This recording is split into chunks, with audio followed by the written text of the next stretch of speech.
Le stylo tremblait encore dans ma main quand Julien est sorti par la porte, avec l'acte de divorce plié dans la poche intérieure de sa veste. Il n'a même pas lu correctement. 23 ans de mariage, se terminant par sa signature hâtive et mon silence calculé.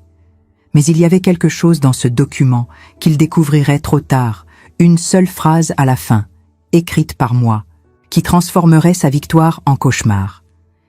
6 jours plus tard, le téléphone a sonné à 7 heures du matin. C'était Maître Dubois, son avocat. La voix qui sonnait arrogante auparavant portait maintenant quelque chose de différent. De l'urgence, presque du désespoir. « Madame Perrin, nous devons parler de la clause que vous avez incluse. Qu'est-ce que signifie exactement « en vigueur uniquement après règlement total » J'ai raccroché sans répondre. Il a rappelé. Et encore. 17 fois cette semaine-là. Je m'appelle Sandrine Perrin. J'ai 49 ans, j'habite à Lyon, et pendant plus de 2 décennies, j'ai cru qu'être une bonne épouse signifiait céder, comprendre, pardonner. Julien me l'a très bien enseigné, jusqu'au jour où il m'a enseigné, sans le vouloir, la leçon la plus précieuse de toutes. Tout a commencé 3 mois auparavant, un après-midi gris d'octobre. Je revenais de la pharmacie avec les médicaments pour la tension de mon beau-père quand j'ai trouvé Julien dans le garage, appuyé contre l'Audi que nous avions acheté ensemble, parlant au téléphone.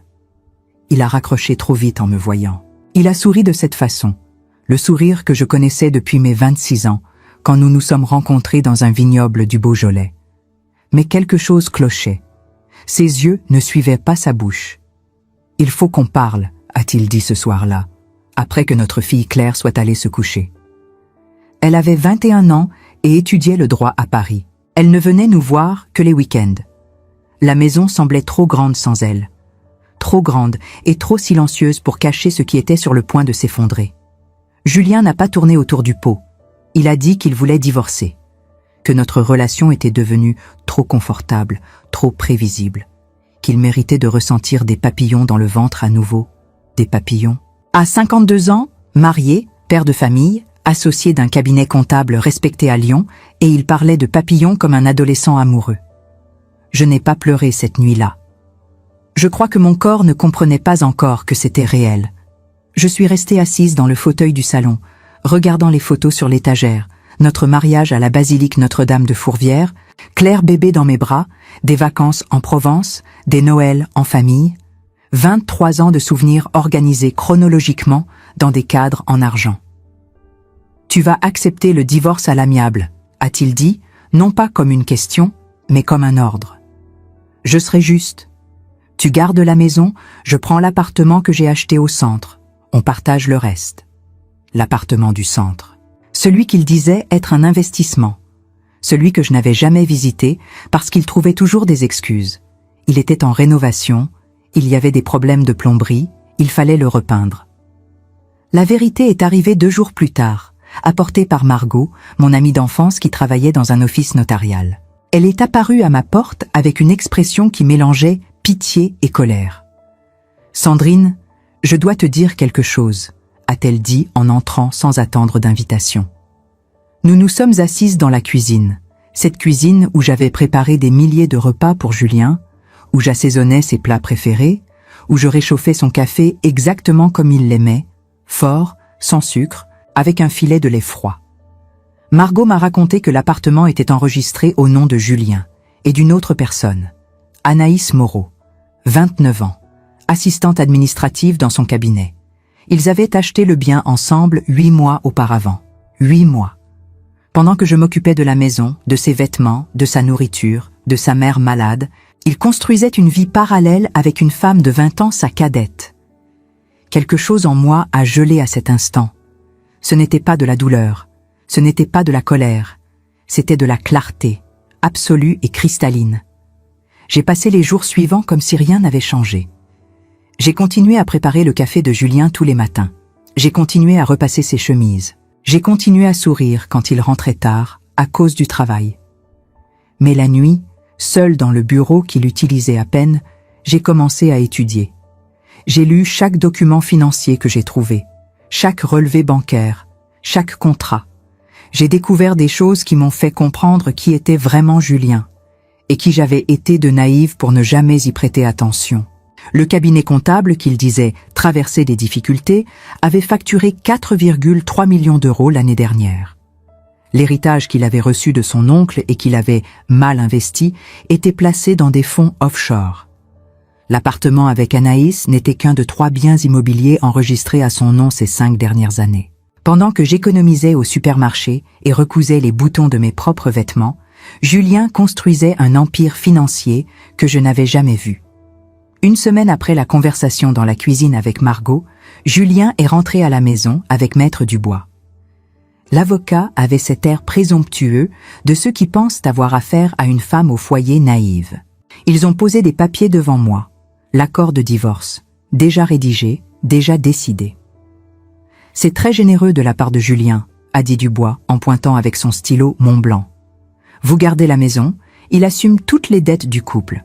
Partage propre, sans complications. » Quelles dettes? Nous n'avions jamais eu de dettes, mais elles étaient là, décrites en petits caractères, des emprunts, des financements, des engagements qui totalisaient presque 200 000 euros. Tout au nom des deux, tout récent, tout faux, j'en étais certaine. Julien m'a regardé avec cette expression que je connaissais si bien. L'expression qui disait « signe vite, ne complique pas, tu ne comprends pas ces choses ». Pendant 23 ans, cette expression m'avait fait taire, m'avait fait accepter, m'avait fait me sentir petite. « Je ne vais pas signer ça », ai-je dit. Ma voix est sortie ferme, et cela m'a surprise. Julien et Dubois ont échangé un regard. « Sandrine, sois raisonnable », a commencé Julien. « Je vais rédiger mon propre accord », ai-je coupé. « Et vous allez le signer. » Le silence qui a suivi était délicieux. Maître Dubois a tenté de rire, comme si j'avais raconté une blague. Julien m'a juste fixé, essayant de comprendre si je bluffais. Je ne bluffais pas. J'ai passé 3 nuits éveillée, avec des piles de documents autour de moi, griffonnant, calculant, réécrivant. J'ai appelé Claire à Paris. Ma fille, qui était en 3e année de droit, m'a aidé à comprendre les détails juridiques.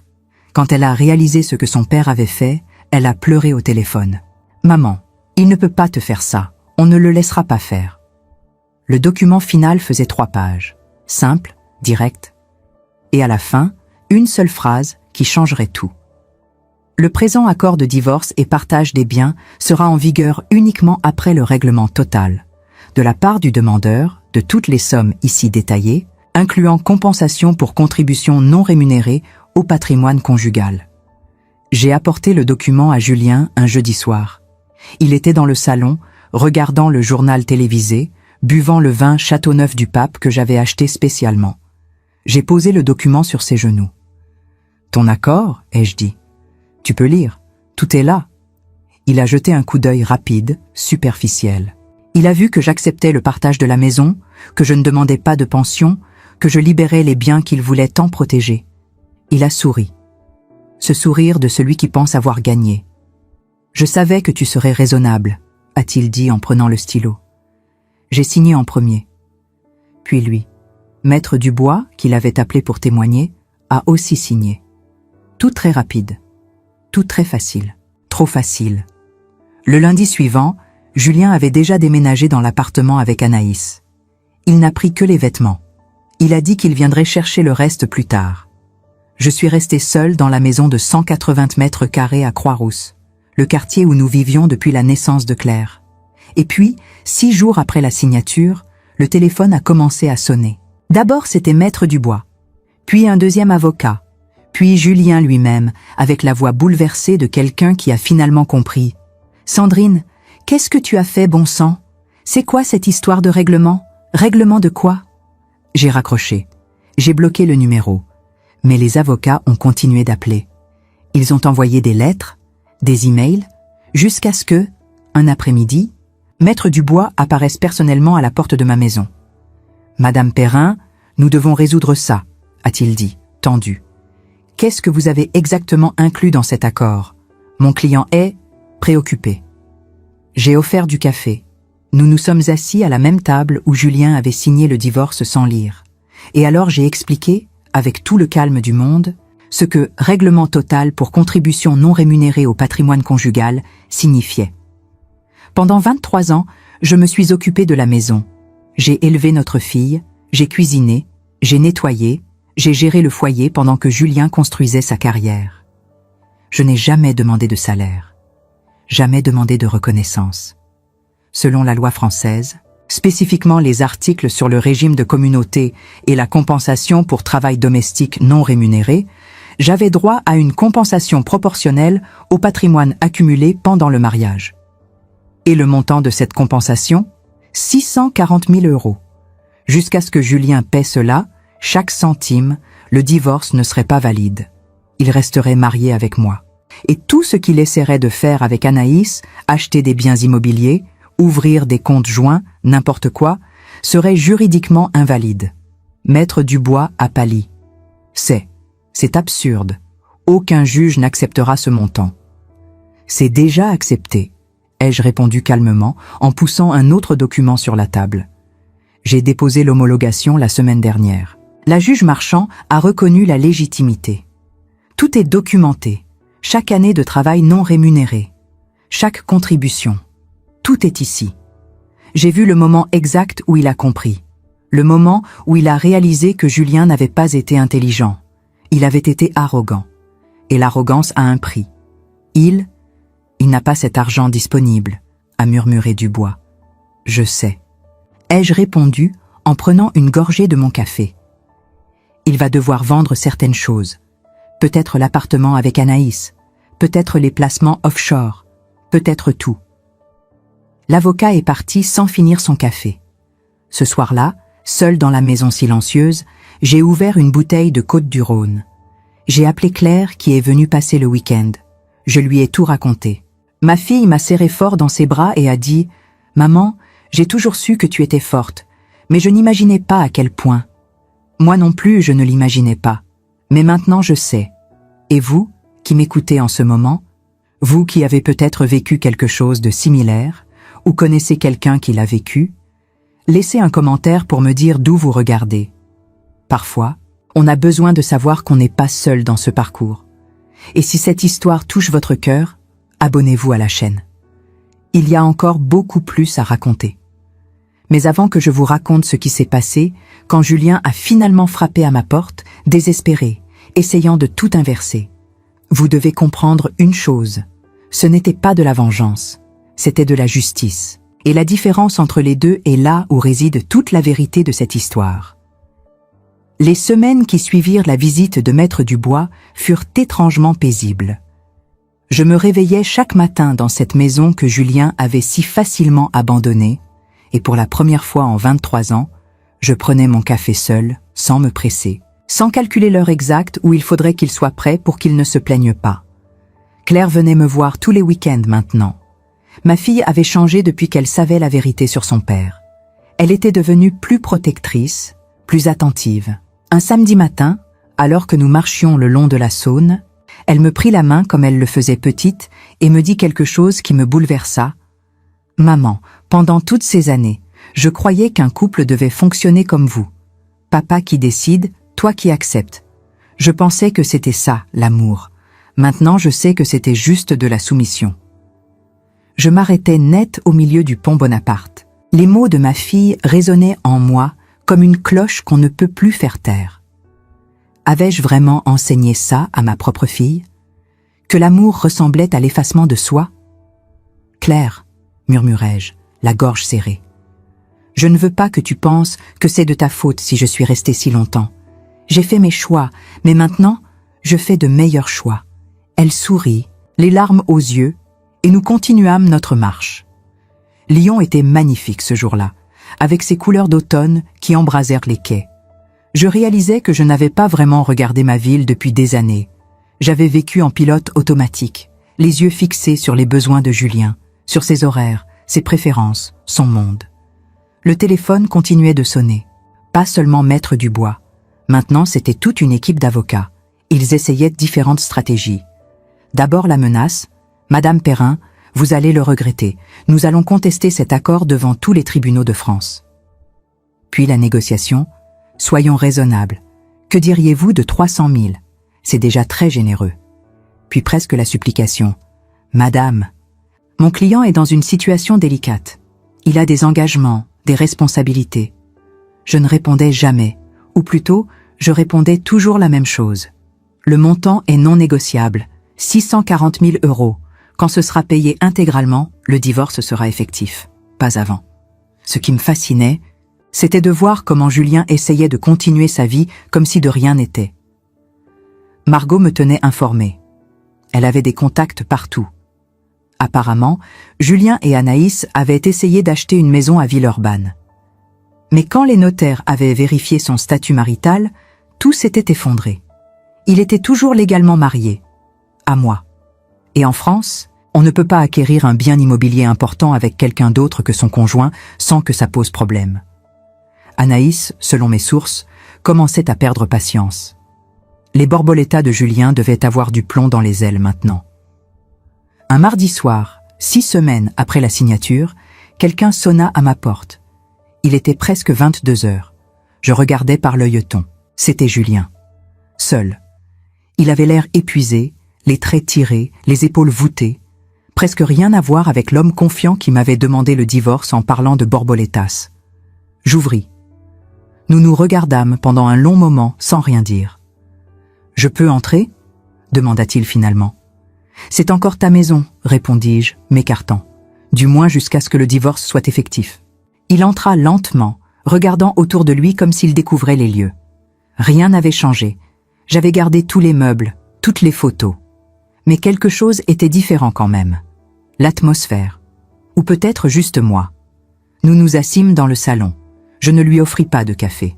Cette époque était révolue. « Sandrine, il faut qu'on parle », commença-t-il. Sa voix était douce, presque suppliante. « Ce que tu as fait, c'est excessif, tu ne trouves pas ?»« Excessif ?» Je laissai le mot flotter entre nous. 23 ans de ma vie, 23 ans pendant lesquels j'ai renoncé à ma carrière d'infirmière pour m'occuper de ta maison, de ta fille, de tes parents. 23 ans à être celle qui s'adapte, qui cède, qui comprend. Et toi, pendant ce temps, tu bâtissais un empire financier que je n'ai jamais vu. Tu achetais des appartements avec ta maîtresse, tu planifiais une nouvelle vie sans même me dire la vérité. Et tu oses me parler d'excès ? Il baissa les yeux. Je sais que je t'ai fait du mal, je le reconnais. Mais là, tu me demandes l'impossible. 640 000 €? Tu sais très bien que je n'ai pas ça en liquidité. Alors vends, répondis-je calmement. Vends l'appartement avec Anaïs, vends les autres biens que tu as cachés. Liquide tes investissements offshore. Tu as l'argent, Julien. Tu as juste peur de perdre ce que tu as accumulé sur mon dos. Il releva la tête brusquement. Sur ton dos, j'ai travaillé comme un fou pendant toutes ces années. J'ai fait vivre cette famille. Et moi, qu'est-ce que j'ai fait ? Ma voix montait malgré moi. Tu crois que tenir cette maison, c'était gratuit ? Tu crois qu'élever Claire toute seule pendant que tu faisais tes heures supplémentaires et tes soi-disant voyages d'affaires, ça n'avait pas de valeur ? J'aurais pu engager une femme de ménage, une cuisinière, une nounou, une gestionnaire. Calcule combien ça t'aurait coûté, Julien. Calcule le prix de tout ce que j'ai fait gratuitement parce que j'étais ta femme. Le silence retomba. Julien se passa la main sur le visage. Il avait vieilli, remarquai-je. Ou peut-être que c'était simplement la première fois que je le voyais vraiment, sans le filtre de l'amour ou de l'habitude. « Anaïs va me quitter si ça continue », dit-il doucement. « Elle dit qu'elle ne veut pas être avec un homme marié. Elle dit que je lui ai menti. »« Elle a raison, répondis-je. Tu lui as menti. Comme tu m'as menti. Je ne t'ai jamais menti, protesta-t-il. L'omission, c'est du mensonge, Julien. Chaque fois que tu rentrais de tes soi-disant réunions et que tu ne me disais pas que tu sortais d'un lit avec elle. Chaque fois que tu me faisais l'amour en pensant à elle. Chaque fois que tu signais des documents pour acheter des biens sans me le dire. Tout ça, c'était du mensonge. Il se leva brusquement, marcha jusqu'à la fenêtre. De là, on pouvait voir les lumières de Lyon qui scintillaient dans la nuit. Combien de fois avions-nous admiré cette vue ensemble, sa main dans la mienne, en parlant de l'avenir. Si je paie, dit-il sans se retourner, il ne me restera presque rien. Je devrais recommencer à zéro. Bienvenue dans mon monde, répondis-je. C'est exactement ce que tu m'as demandé de faire quand tu as voulu le divorce. Recommencer à zéro, à 49 ans, sans carrière, sans économie propre, sans rien d'autre que cette maison. Il se retourna vers moi. Il y avait quelque chose dans ses yeux que je n'avais jamais vu auparavant. Du respect? De la peur? Je n'étais pas sûre. « Tu as changé, Sandrine. »« Non, » répondis-je en me levant à mon tour. « Je suis redevenue celle que j'étais avant de croire que t'aimer signifiait disparaître. » Il partit peu après. Je restai longtemps à la fenêtre, regardant les lumières de la ville. Mon téléphone vibra. Un message de Claire. « Comment ça s'est passé avec papa ?» Je souris. Ma fille avait toujours eu un sixième sens pour savoir quand j'avais besoin de soutien. « Bien, tapais-je. Très bien même. » Et c'était vrai. Pour la première fois depuis des mois, je me sentais en paix. Pas parce que j'avais gagné quelque chose, mais parce que j'avais enfin repris ce qu'on m'avait volé, ma dignité. Les jours passèrent. Maître Dubois appela pour proposer un échéancier de paiement. Mon client peut verser 100 000 € immédiatement, puis le reste sur 2 ans. Je refusais. Paiement intégral, c'est ça ou rien. Ce que Julien ne comprenait pas, ce qu'aucun d'eux ne comprenait, c'est que ce n'était plus une question d'argent. C'était une question de principe. Pendant 23 ans, j'avais cédé sur tout. Sur le choix de notre maison, sur le prénom de notre fille, sur où passer les vacances, sur quand avoir des relations intimes, sur tout. Cette fois, je ne céderai pas. Novembre arriva avec ses pluies froides. Je commençais à chercher du travail. Oh, pas parce que j'en avais besoin financièrement, pas encore, mais parce que je réalisais que j'avais besoin de me reconstruire, de retrouver une identité au-delà de la femme de Julien. Mon ancien diplôme d'infirmière était toujours valable, mais 23 ans sans pratique, c'était long. Je m'inscrivis à une formation de remise à niveau. Les autres étudiantes avaient presque toute l'âge de Claire. Elles me regardaient avec curiosité au début, se demandant probablement ce que je faisais là. Mais quand je leur racontais mon histoire, pas tous les détails, juste l'essentiel, quelque chose d'étrange se produisit. Elles commencèrent à me voir différemment, pas comme une femme vieillissante qui essayait de retrouver sa place, mais comme quelqu'un qui leur montrait qu'il n'était jamais trop tard pour recommencer. Une d'entre elles, Léa, me dit un jour, « Vous savez, ma mère est dans une situation similaire. Mon père la trompe depuis des années et elle reste parce qu'elle pense qu'elle ne peut pas survivre seule. Je vais lui parler de vous. » Et là, j'ai compris quelque chose. Mon histoire n'était pas unique. Il y avait des milliers, peut-être des millions de femmes qui vivaient ce que j'avais vécu, qui s'effaçaient petit à petit, qui pensaient que c'était ça, le prix de l'amour. Un soir de décembre, alors que Lyon se parait de ses illuminations de Noël, Margot vint dîner à la maison. Nous ouvrîmes une bouteille de Beaujolais nouveau, notre tradition annuelle. Elle me regarda avec un sourire en coin. « Tu sais que toute la ville parle de toi ?» dit-elle. « Ah bon ?» L'histoire a fait le tour. La femme qui a piégé son mari avec une clause juridique. Tu es devenue une légende. Je ris. Une légende? J'ai juste utilisé la loi. C'est exactement ça qui impressionne les gens, répondit Margot. Tu ne t'es pas vengée. Tu n'as pas fait de scandale. Tu as juste été plus intelligente que lui. Plus intelligente. Le mot résonna en moi. Pendant des années, Julien m'avait fait croire que je ne comprenais rien aux affaires, à l'argent, au monde réel. Il avait cultivé mon ignorance comme on cultive une plante dont on veut contrôler la croissance. Mais il avait sous-estimé une chose. L'intelligence n'a rien à voir avec les diplômes ou la carrière. Elle a à voir avec la capacité d'apprendre, de s'adapter, de survivre. Et moi, j'avais survécu. 3 jours avant Noël, Maître Dubois m'appela personnellement. « Madame Perrin, mon client est prêt à verser la totalité de la somme. 640 000 €. Il vendra ses actifs et vous paiera, mais il a une condition. » J'attendis. Il veut que vous acceptiez de ne jamais parler publiquement de cette affaire. Aucune interview, aucun témoignage, aucune mention sur les réseaux sociaux. Il veut protéger sa réputation professionnelle. Je restai silencieuse un long moment. Julien voulait acheter mon silence en plus de sa liberté. « Dites à votre client que je vais réfléchir, » répondis-je finalement. Mais je n'avais pas besoin de réfléchir. Je savais déjà ce que j'allais faire.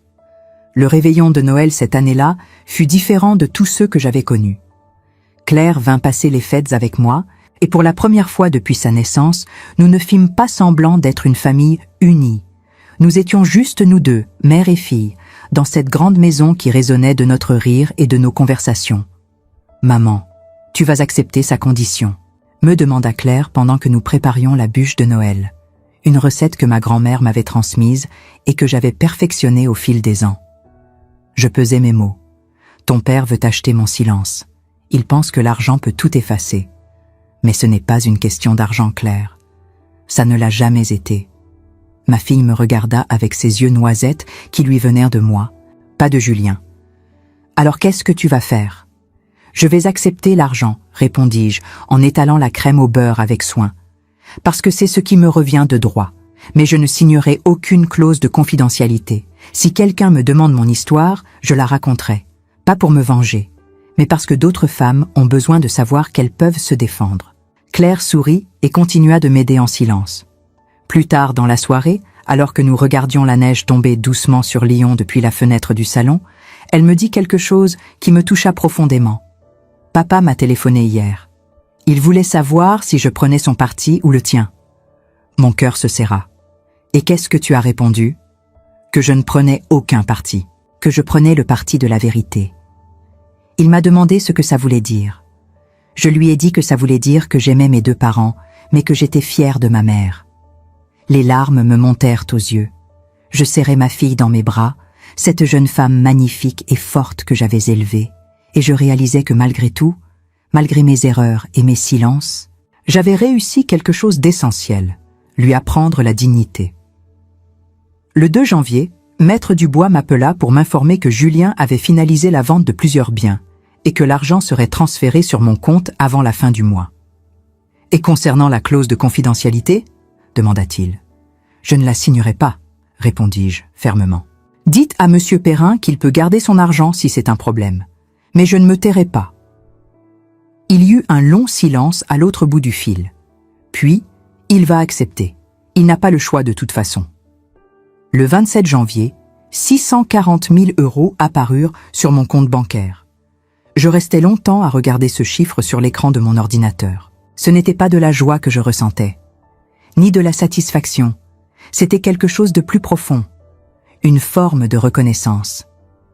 Le système, la loi, la justice reconnaissaient enfin que mon travail, ma contribution, ma vie avaient eu de la valeur. 2 jours plus tard, je reçus les papiers du divorce finalisés. Julien et moi n'étions plus mariés. Après 23 ans et quelques mois, je redevenais Sandrine Perrin, célibataire. Je m'attendais à ressentir de la tristesse. Mais ce qui vint, ce fut du soulagement et de l'excitation.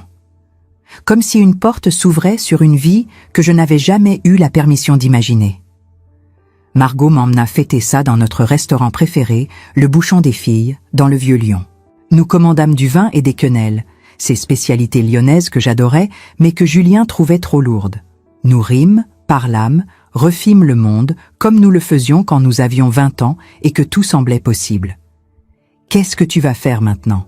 me demanda Margot en trinquant avec moi. « Je vais vivre », répondis-je simplement. « Pour la première fois depuis très longtemps, je vais vivre. » Et c'est exactement ce que je fis. Avec une partie de l'argent, je finançais complètement les études de Claire.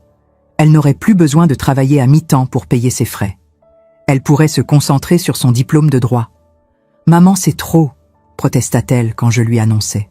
« C'est parfait », répondis-je. « C'est ton héritage, celui que tu mérites. » Avec une autre partie, j'investis dans une petite affaire que Margot et moi avions toujours rêvé de monter. Un salon de thé spécialisé dans les pâtisseries faites maison avec des recettes que nous avions apprises de nos grands-mères. Ce n'était pas un empire financier comme celui de Julien, mais c'était à nous, c'était notre création. Le reste, je le mis de côté, pour ma retraite, pour les imprévus, pour la liberté. En février, je croisai Julien par hasard dans une rue de Lyon. Il était avec Anaïs. Elle était jolie, c'est vrai, avec cette beauté fraîche de la jeunesse. Mais elle avait quelque chose dans le regard, une dureté peut-être, que je n'avais pas remarquée sur les photos que j'avais vues. Julien me vit et s'arrêta. Anaïs le regarda, surprise. Il y eut un moment de flottement, puis il s'approcha de moi. « Sandrine, comment vas-tu ?»« Très bien, répondis-je honnêtement. « Et toi ?»« Ça va. » Il jeta un coup d'œil à Anaïs qui attendait à quelques mètres, visiblement agacée. Je voulais te dire merci. Pour Claire, pour avoir payé ses études. C'est généreux. Je souris doucement. Ce n'est pas de la générosité, Julien. C'est de la justice. Cet argent, c'est le mien. Et je l'utilise comme je veux. Il hocha la tête, mal à l'aise, puis plus bas. Tu sais, tu avais raison. Sur beaucoup de choses. Je m'en rends compte maintenant. Tant mieux pour toi, répondis-je sans amertume. J'espère que tu en feras quelque chose. Je le laissai là et continuai mon chemin. Je ne me retournai pas. Ce soir-là, je reçus un appel inattendu. C'était une journaliste d'un magazine féminin lyonnais. « Madame Perrin, votre histoire circule beaucoup. J'aimerais vous interviewer. Beaucoup de femmes aimeraient savoir comment vous avez fait. » J'hésitais. Puis je pensais à toutes ces femmes que j'avais rencontrées pendant ma formation, à leurs histoires, à leurs peurs. Je pensais à la mère de Léa qui restait avec un mari infidèle parce qu'elle pensait qu'elle n'avait pas le choix. « D'accord, dis-je, mais à une condition. Je veux que l'article soit accompagné d'informations juridiques pratiques. Je veux que les femmes sachent quels sont leurs droits. Vraiment. » L'interview fut publiée en mars. Le magazine reçut plus de 2000 lettres et emails de femmes qui partagèrent leurs propres histoires. Certaines demandèrent des conseils. D'autres voulaient juste dire merci. Quelques-unes racontaient comment elles avaient trouvé le courage de quitter leur situation grâce à mon témoignage. Je répondis à chacune d'entre elles, personnellement. Cela me prit des semaines, mais c'était important, parce que je savais ce que c'était que de se sentir seule, piégée, invisible. Un jour d'avril, alors que le printemps faisait renaître Lyon dans toute sa splendeur, je reçus une lettre particulière. Elle venait d'Anaïs. « Madame Perrin », écrivait-elle d'une écriture appliquée. « Je sais que je suis la dernière personne dont vous voudriez avoir des nouvelles, mais je devais vous écrire. Julien et moi nous sommes séparés. Il est devenu différent après le divorce, amer, contrôlant. J'ai réalisé que vous aviez raison de partir. J'aurais aimé avoir votre force. Merci de m'avoir montré qu'il était possible de dire non. » Je relus la lettre plusieurs fois. Une partie de moi voulait éprouver de la satisfaction, mais ce que je ressentais était plus proche de la compassion. Anaïs était jeune. Elle apprendrait. Comme moi, j'avais appris. Je ne lui répondis pas. Certaines leçons doivent être apprises seules. En mai, notre salon de thé ouvrit ses portes. Les délices de Margot et Sandrine devinrent rapidement un lieu prisé du quartier. Pas seulement pour les pâtisseries, bien que mes tartes aux pralines roses fussent très demandées, mais aussi pour l'atmosphère. Les femmes venaient, parlaient, partageaient. C'était devenu un lieu de solidarité sans que nous l'ayons vraiment voulu. Claire termina son année universitaire avec mention. Elle m'appela, folle de joie. « Maman, j'ai eu mon diplôme. Et tu sais quoi? Je veux me spécialiser en droit de la famille. Je veux aider les femmes comme toi. » Mon cœur déborda de fierté. Non pas parce qu'elle voulait devenir avocate, bien que j'en fusse heureuse, mais parce qu'elle voulait utiliser ses talents pour aider les autres. C'était ça, le vrai héritage que je lui avais transmis. Un soir de juin, alors que je fermais le salon, une femme d'une 60aine d'années entra précipitamment juste avant que je ne verrouille la porte. « Je suis désolée, » dit-elle essoufflée. « Je sais qu'il est tard, mais je devais vous voir. » Je la fis entrer. Nous nous assîmes et elle me raconta son histoire, une histoire qui ressemblait tellement à la mienne que j'en eus froid dans le dos. Son mari qui voulait divorcer après 35 ans de mariage. Elle qui ne savait pas quoi faire. Elle qui se sentait perdue. Je l'écoutais, puis je lui parlais. Je lui expliquais les lois, les droits, les options. Je lui donnais les coordonnées de bons avocats. Mais surtout, je lui dis la chose la plus importante. Vous n'êtes pas seul, et vous valez beaucoup plus que ce qu'il vous a fait croire. Elle partit 1 heure plus tard, les yeux rouges, mais le dos un peu plus droit. Cette nuit-là, en rentrant chez moi, je réalisais quelque chose. Mon histoire avec Julien n'était pas finie à cause de la vengeance ou de l'argent. Elle était finie parce que j'avais enfin compris que ma valeur ne dépendait pas de lui, ni de personne d'autre. Elle dépendait de moi. L'été arriva avec sa chaleur étouffante sur Lyon. Les touristes envahissaient le vieux Lyon, les terrasses débordèrent de vie, et pour la première fois depuis des décennies, je me sentais faire partie de cette vie plutôt que de simplement la regarder passer. Le salon de thé marchait au-delà de nos espérances. Margot et moi avions même dû embaucher 2 employés pour nous aider. L'une d'elles, Sophie, était une jeune femme de 25 ans qui sortait tout juste d'un divorce difficile. Nous ne lui avions pas demandé son histoire. Elle nous l'avait racontée d'elle-même, un jour où il n'y avait pas de clients et où la pluie tambourinait contre les vitres. « Vous savez ce qui m'a donné le courage de partir ?» nous dit-elle en essuyant une larme. « L'article sur vous dans le magazine. Ma mère me l'a montré. Elle m'a dit « Regarde, même après 23 ans, on peut recommencer. » Alors j'ai osé.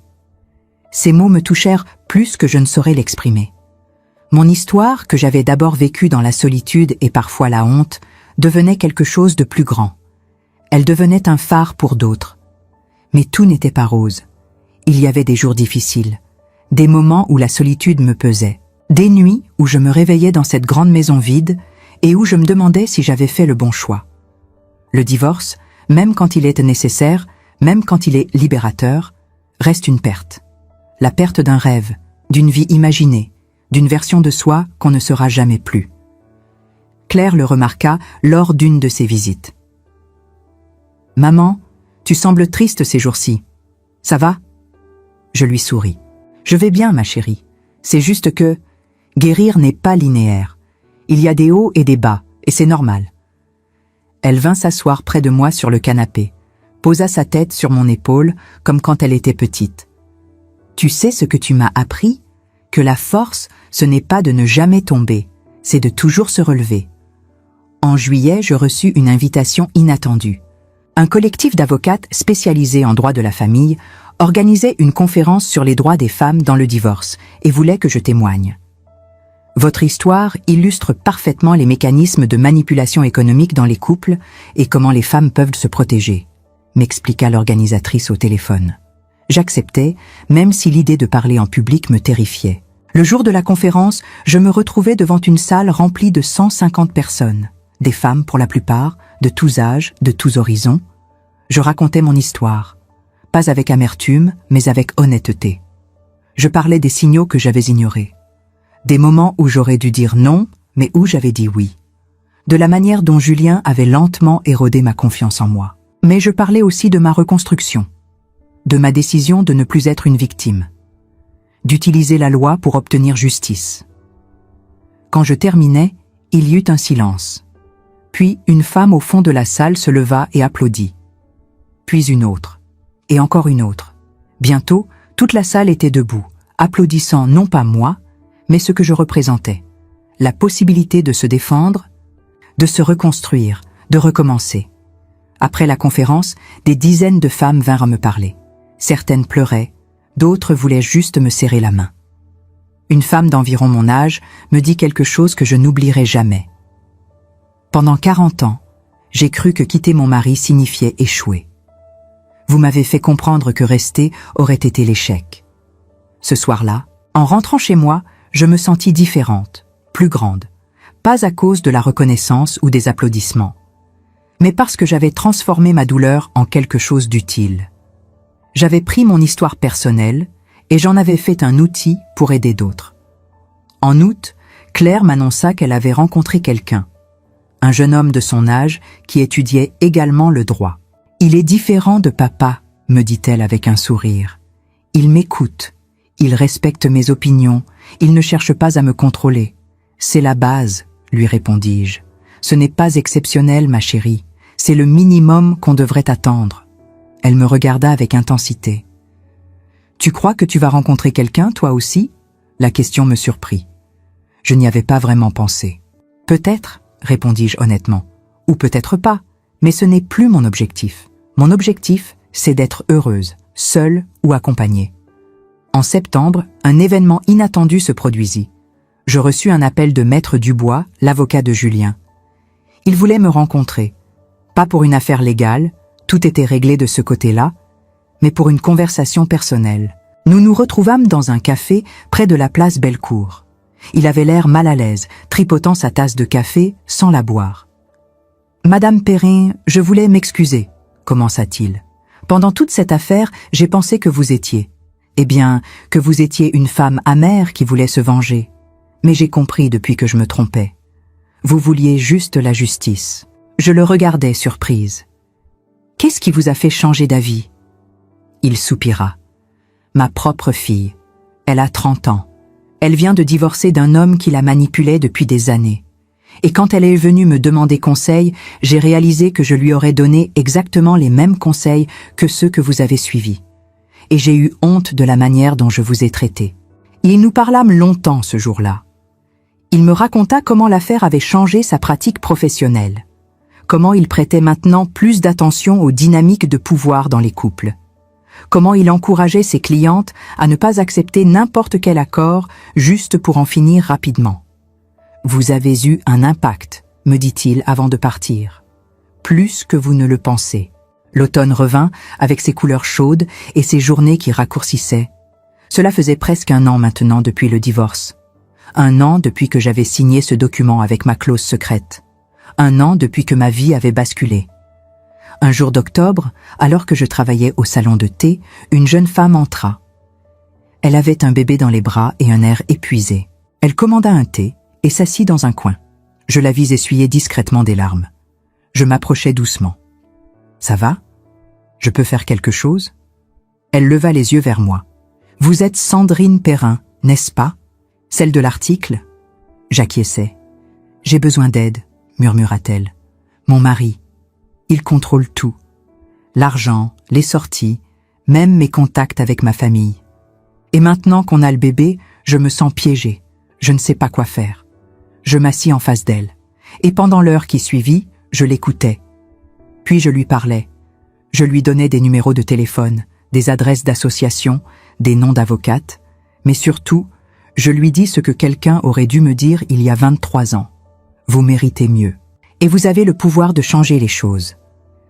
Quand elle partit, elle avait l'air un peu plus forte, un peu plus confiante. Ce soir-là, je réalisais quelque chose. Mon histoire avec Julien ne se terminait pas par le divorce ou par l'argent. Elle se terminait par toutes ces femmes que j'aidais maintenant, par toutes ces conversations qui changeaient peut-être des vies, par ce choix que j'avais fait de transformer ma douleur en force et ma force en service. En novembre, j'eus des nouvelles de Julien. Non pas directement. Nous ne nous parlions plus, mais par Claire. « Papa a perdu son plus gros client », me dit-elle au téléphone. Apparemment, l'histoire de votre divorce a fait le tour du milieu des affaires. Certains clients trouvent son comportement peu professionnel. Je ne ressentis pas de joie à cette nouvelle, ni de tristesse, juste une forme d'indifférence. Julien n'était plus mon problème. Il n'était plus ma responsabilité émotionnelle. « Comment il va ?» demandai-je quand même, par politesse. Claire hésita. « Pas bien, je crois. Il est seul maintenant. Anaïs est partie. Ses amis ont pris leur distance. Il commence à comprendre ce qu'il a perdu. »« Ce n'est pas moi qui l'a perdu, » répondis-je doucement. « C'est lui-même. » Décembre arriva de nouveau. 1 an exactement depuis cette première confrontation avec Maître Dubois. 1 an depuis que j'avais commencé à reprendre ma vie en main. Claire vint passer Noël avec moi, accompagnée de son nouveau compagnon, Thomas. C'était un jeune homme doux et respectueux qui regardait ma fille avec admiration, mais pas avec possession. Je l'aimais immédiatement. Le soir du réveillon, alors que nous dînions tous ensemble, Claire, Thomas, Margot et son mari, Sophie de la pâtisserie et quelques autres amis, je regardais autour de moi et réalisais quelque chose. J'avais une famille. Pas celle que j'avais imaginée à 26 ans quand j'avais épousé Julien. Pas celle des photos parfaites et des dimanches en famille nucléaire, mais une famille choisie, faite de liens d'amitié, de respect mutuel, de soutien inconditionnel. Je voudrais porter un toast, dis-je en levant mon verre. Tout le monde se tut et me regarda. À cette année, aux fins qui sont aussi des débuts, aux femmes qui se relèvent, et à nous tous qui prouvons chaque jour qu'il n'est jamais trop tard pour choisir sa vie plutôt que de la subir. Nous trinquâmes, et dans le tintement des verres, dans les sourires de ces gens que j'aimais, je trouvais quelque chose que je n'avais pas eu pendant longtemps. La paix. Le printemps de ma 50e année fut différent de tous ceux qui l'avaient précédé. Ce n'était pas juste une nouvelle saison, c'était une nouvelle vie. Le salon de thé était devenu bien plus qu'une simple pâtisserie. C'était devenu un lieu de rassemblement, presque un centre communautaire pour femmes. Margot et moi avions commencé à organiser des rencontres mensuelles où des avocates, des psychologues, Des conseillères financières venaient donner des informations gratuites aux femmes qui en avaient besoin. « Tu as créé quelque chose d'important », me dit un jour Margot en regardant la salle remplie de femmes de tous âges venues écouter une conférence sur la gestion financière après un divorce. Ce n'est plus juste notre rêve de petite pâtisserie, c'est un mouvement. Elle avait raison. Sans que je l'aie vraiment planifié, mon histoire personnelle était devenue le catalyseur de quelque chose de plus grand. Des femmes venaient de toute la région Auvergne-Rhône-Alpes pour nos événements. Certaines me demandaient conseil. D'autres voulaient juste partager leur histoire et savoir qu'elles n'étaient pas seules. Un après-midi de mai, une femme élégante d'une 60aine d'années entra dans le salon et demanda à me parler en privé. Nous nous installâmes dans le petit bureau à l'arrière. « Madame Perrin, je suis juge aux affaires familiales à la Cour d'appel de Lyon », commença-t-elle. « Je vois passer des centaines de cas de divorce chaque année. Et je dois vous dire que votre affaire a fait jurisprudence. D'autres avocats utilisent maintenant votre stratégie pour protéger leurs clientes. Vous avez changé quelque chose dans notre système. » Je restais sans voix.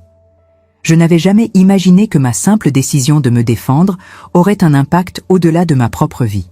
« Mais je ne suis pas venue juste pour vous dire ça, » continua-t-elle. « Je voulais vous proposer quelque chose. Accepteriez-vous de former un petit groupe de femmes bénévoles pour accompagner d'autres femmes dans leur procédure de divorce? Pas pour donner des conseils légaux, nous avons des avocats pour ça, mais pour offrir un soutien moral et pratique. Vous savez, le genre de soutien qu'on ne trouve ni dans les cabinets d'avocats, ni dans les tribunaux. » J'acceptais sans hésiter. 2 mois plus tard, notre programme Femmes solidaires était lancé. Nous étions 15 bénévoles, toutes des femmes qui avaient traversé des divorces difficiles et qui voulaient aider d'autres à faire de même. Nous accompagnions les femmes au rendez-vous avec les avocats, nous les aidions à rassembler leurs documents, nous leur expliquions leurs droits dans un langage simple. Mais surtout, nous les écoutions. Nous leur disions qu'elles n'étaient pas folles, pas excessives, pas méchantes, qu'avoir des limites était sain, que se défendre n'était pas de l'égoïsme. Claire termina ses études de droit cette année-là et décrocha un stage dans un cabinet spécialisé en droit de la famille. Elle m'appelait souvent pour me raconter ses cas, me demander conseil. « Maman, j'ai une cliente qui me rappelle tellement toi il y a 2 ans. Elle pense qu'elle ne mérite rien parce que son mari lui a dit qu'elle n'a jamais vraiment contribué au couple. Et qu'est-ce que tu lui as dit? Je lui ai dit ce que tu m'as appris. Que l'amour sans respect n'est pas de l'amour. Que le mariage est un partenariat, pas un sacrifice. Et que si quelqu'un te fait sentir que tu vaux moins, c'est lui qui a un problème, pas toi. » Mon cœur se gonfla de fierté. Ma fille avait appris la leçon que j'avais mis 23 ans à comprendre. Un jour de septembre, je reçus une lettre. L'enveloppe était élégante, l'écriture soignée. Je l'ouvris avec curiosité. C'était de Julien. « Chère Sandrine », commençait-il. « Pas ma chère, ou simplement Sandrine. Chère, comme on écrit à quelqu'un qu'on respecte, mais qu'on ne connaît plus vraiment. Je t'écris après avoir longuement réfléchi. Je sais que nous ne nous sommes plus parlé depuis des mois et que tu n'as aucune raison de lire cette lettre, encore moins d'y répondre. Mais j'ai besoin de te dire certaines choses. J'ai passé cette année à regarder ma vie s'effondrer.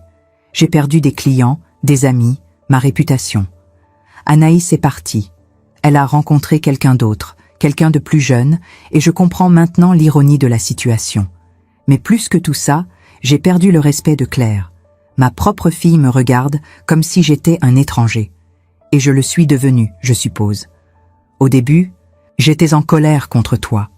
Je te trouvais calculatrice, vengeresse. Je me disais que tu avais profité de ma confiance. Mais en vérité, c'est l'inverse. C'est moi qui ai profité de ta bonté, de ta patience, de ton amour pendant 23 ans. C'est moi qui ai pris sans jamais vraiment donner. J'ai commencé une thérapie. Mon thérapeute m'a fait comprendre des choses sur moi-même que je n'avais jamais voulu voir. Mon besoin de contrôle, ma peur de la vulnérabilité, ma tendance à valoriser les gens en fonction de ce qu'ils pouvaient m'apporter plutôt que pour ce qu'ils étaient. Je ne t'écris pas pour demander ton pardon. Je ne le mérite pas et je ne m'attends pas à l'obtenir. Je t'écris juste pour te dire merci. Merci de m'avoir montré qui j'étais vraiment. Merci de ne pas avoir accepté d'être traité comme moins que ce que tu vaux. Merci d'avoir été assez forte pour nous deux quand j'étais trop lâche pour l'être. J'espère que tu es heureuse. Tu le mérites plus que personne. Julien. Je relus la lettre plusieurs fois. Il n'y avait pas d'excuse directe, pas de demande de réconciliation. Juste une reconnaissance. Tardive, certes, mais sincère. Je ne lui répondis pas. Certaines portes, quand elles se ferment, doivent le rester. Mais je gardais la lettre.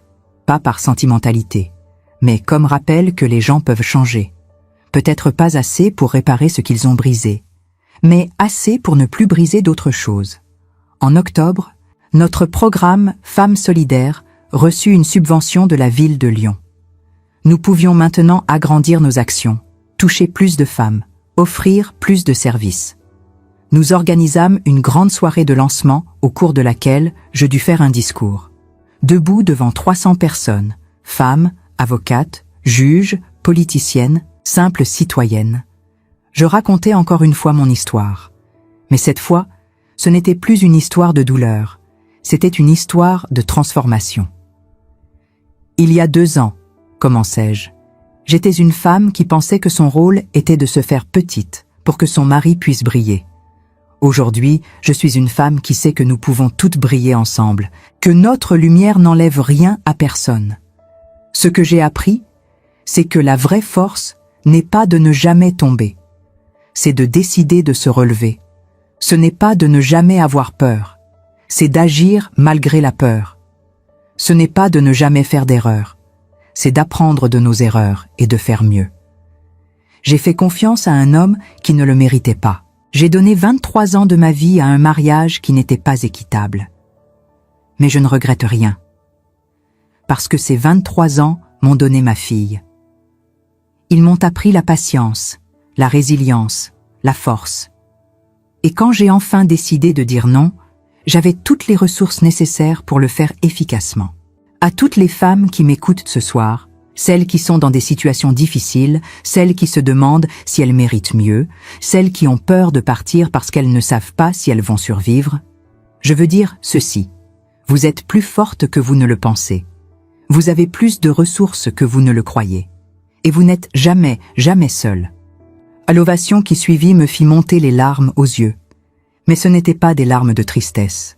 C'étaient des larmes de gratitude pour cette vie que j'avais reconstruite, pour ces femmes qui me faisaient si confiance, pour cette version de moi-même que j'avais enfin le courage d'être.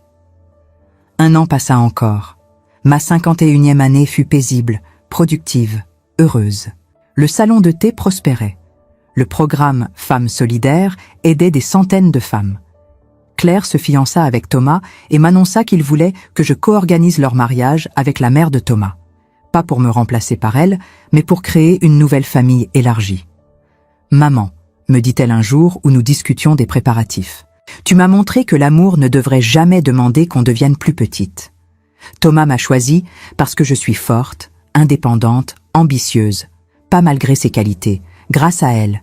Et c'est toi qui m'as appris que je méritais ça. » J'avais 52 ans quand je rencontrais Philippe, non pas parce que je le cherchais, mais parce que la vie, quand on lui fait de la place, a une façon étrange de nous surprendre. Il était architecte, veuf depuis 5 ans, père de 2 fils adultes.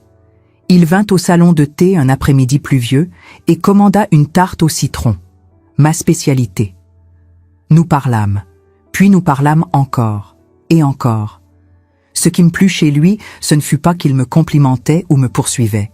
C'était qu'il me respectait, qu'il écoutait vraiment quand je parlais, qu'il ne cherchait pas à me changer ou à me diriger, qu'il aimait la femme que j'étais devenue, pas celle que j'aurais pu être pour lui faciliter la vie.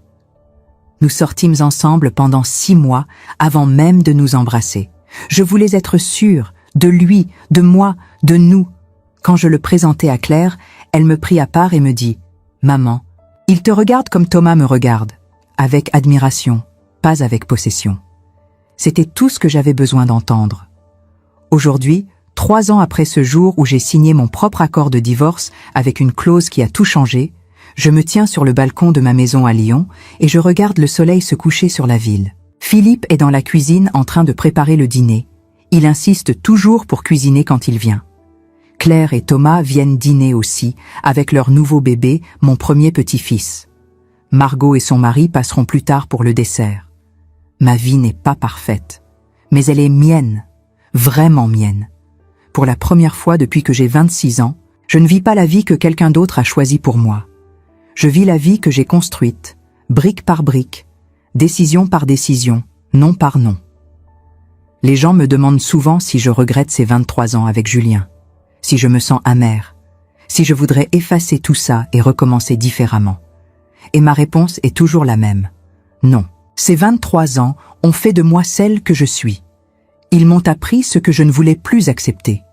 Ils m'ont montré de quoi j'étais capable quand je décidais de me battre. Ils m'ont donné Claire, le plus beau cadeau de ma vie. Je ne regrette pas le passé, mais je refuse de le répéter.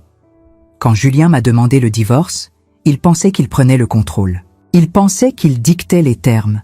Il pensait qu'il gagnait.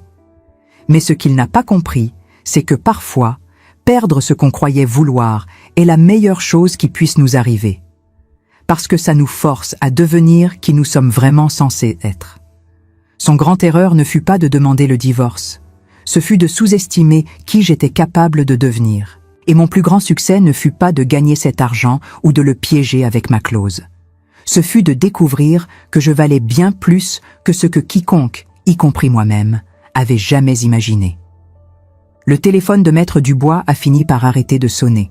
Julien a payé. Le divorce est devenu effectif. Et la vie a continué. Mais l'histoire, elle, ne s'est jamais vraiment terminée. Parce que chaque fois qu'une femme vient au salon de thé et me raconte qu'elle a trouvé le courage de partir, chaque fois que Claire défend une cliente qui se croyait sans recours, chaque fois qu'une lettre arrive d'une inconnue qui dit « Merci de m'avoir montré que c'était possible », l'histoire continue. Elle continue dans toutes ces femmes qui choisissent de ne plus accepter moins que ce qu'elles méritent. Elle continue dans toutes ces filles qui grandissent en sachant que l'amour ne devrait jamais demander l'effacement de soi. Elle continue dans tous ces changements, petits et grands, qui font qu'un jour peut-être, aucune femme n'aura à vivre ce que j'ai vécu. Mon mari a forcé le divorcio après 23 ans. Il pensait que c'était son grand mouvement, son grand pouvoir. Mais il s'est trompé. Ce fut le mien. Est-ce que vous auriez eu ce courage ? Je me pose cette question moi-même parfois, quand je repense à cette femme que j'étais il y a 3 ans, celle qui tremblait en signant son propre divorce, celle qui ne savait pas encore qu'elle venait de reprendre sa vie en main. Si quelqu'un m'avait dit, à l'époque, que mon histoire toucherait des milliers de personnes, je ne l'aurais pas cru. Parce que à ce moment-là, je ne me sentais pas courageuse. Je me sentais juste fatiguée de disparaître. Aujourd'hui, je vous ai raconté mon parcours, non pas pour que vous m'admiriez, mais pour que vous vous reconnaissiez peut-être dans certains passages. Pour que vous compreniez qu'il n'est jamais trop tard pour dire non. Jamais trop tard pour exiger le respect qu'on mérite. Jamais trop tard pour se souvenir qu'on a de la valeur, même quand quelqu'un a passé des années à nous faire croire le contraire. Ce que j'ai appris, c'est que l'amour véritable ne demande jamais qu'on devienne plus petite. Il ne demande pas le silence. Il ne demande pas l'effacement. L'amour qui exige qu'on renonce à soi-même n'est pas de l'amour. C'est du contrôle déguisé en affection. Et reconnaître cette différence peut sauver une vie entière. Beaucoup d'entre vous qui m'écoutez ont peut-être vécu des situations similaires. Peut-être que vous êtes encore dans cette situation en ce moment même. Peut-être que vous vous demandez si vous avez le droit de partir, si vous méritez mieux, si c'est égoïste de penser à votre propre bonheur après tant d'années données à quelqu'un d'autre. Je veux que vous sachiez quelque chose. Prendre soin de soi n'est jamais de l'égoïsme, c'est de la survie. J'aimerais vraiment savoir ce que vous pensez de mon histoire. Est-ce que vous auriez pris la même décision que moi ?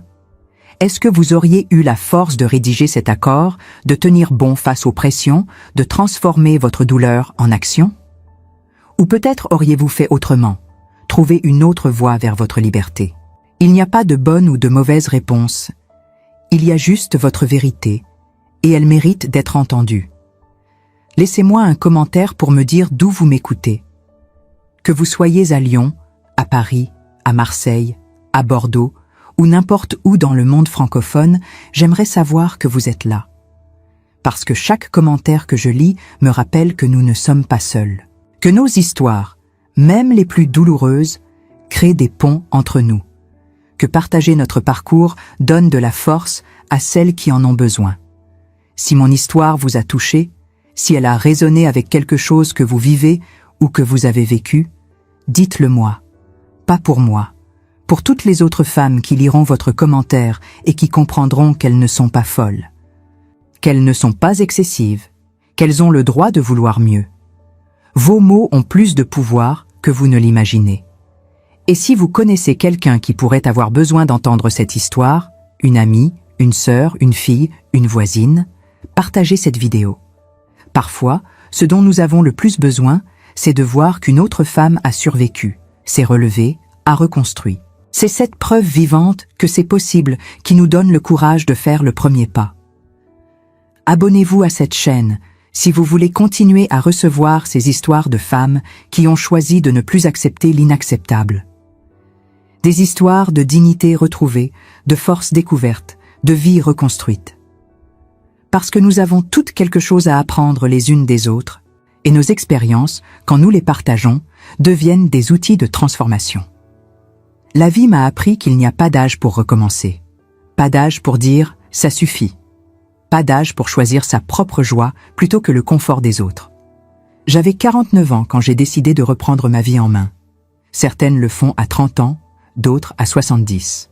L'important n'est pas quand, c'est que nous le fassions. Chaque jour, je reçois des messages de femmes qui me disent « Merci de m'avoir montré que c'était possible ». Mais la vérité, c'est que ce n'est pas moi qui leur ai donné cette force. Elle était déjà en elles. Tout ce que j'ai fait, c'est leur montrer qu'elles avaient le droit de l'utiliser. Et c'est exactement ce que j'espère faire pour vous aujourd'hui. Alors voilà ma question pour vous, celle que je vous laisse en terminant. Qu'est-ce qui vous empêche de vivre la vie que vous méritez vraiment? Est-ce la peur, la culpabilité, l'habitude, ou simplement l'idée qu'il est trop tard pour changer? Quelle que soit votre réponse, sachez qu'elle n'est pas une condamnation. C'est juste le point de départ de votre propre transformation. Je vous attends dans les commentaires. Je lirai chacun d'entre eux personnellement. Parce que vos histoires comptent autant que la mienne. Parce que ensemble, nous créons quelque chose de plus grand qu'une simple vidéo. Nous créons une communauté de femmes qui refusent de disparaître. Prenez soin de vous. Vous le méritez bien plus que vous ne le pensez.